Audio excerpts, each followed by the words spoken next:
Quadracorder.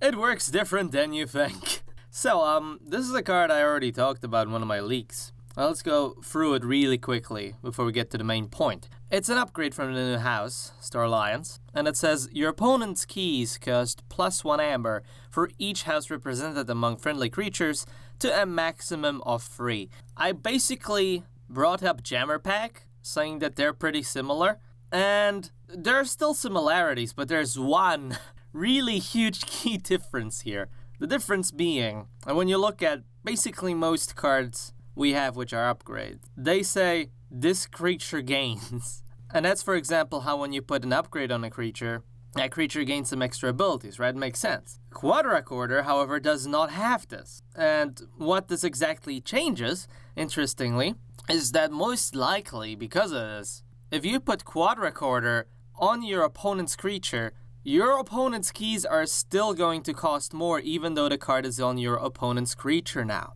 Reason for that being that you're not putting this effect on a creature, that's the effect of your upgrade. And why I assume, for example, that this might be the case, that the upgrade still remembers you as the owner, quote unquote, is, for example, with this good old card, Color of Subordination. It says you control this creature. And if Quadracorder doesn't work this way, then Color of Subordination should not steal a creature. Now listen to this. So, Color of Subordination. You play it, so you put it on your opponent's creature. It's not an action. If you put it on your opponent's creature, it's already on his field. So now, if that card is not still considered your card, it doesn't change anything. Because if it's not considered your upgrade, it's just there, basically as an extra statement, hey, you control this creature. So it won't be useless, effectively.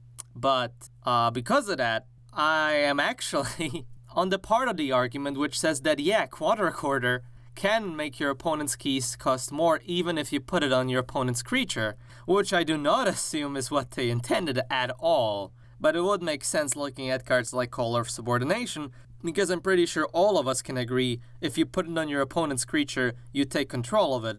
But if that works, then Quadracorder should work as well, going with the same logic here.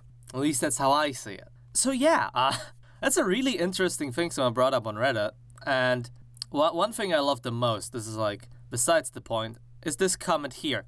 It's funny how this thread went from people downvoting the OP to -10 karma yesterday, to everybody who was making fun of this thread deleting their own posts, out of shame, rather than just admitting they were wrong. Oh, that's great. I mean, I myself would also, like, when I first looked at this, I was like, no way, this can't be true. But looking into this, it makes sense. What do you guys think? Let's discuss it in the comments below. That's a pretty interesting thing we have with this card right now. I'm curious if that's how it's gonna stay, or if we're going to see like 2 more erratas like with Drum or Not. Anyway, on the Keyforge Corner, hope you guys keep on forging those keys, and I will see you tomorrow.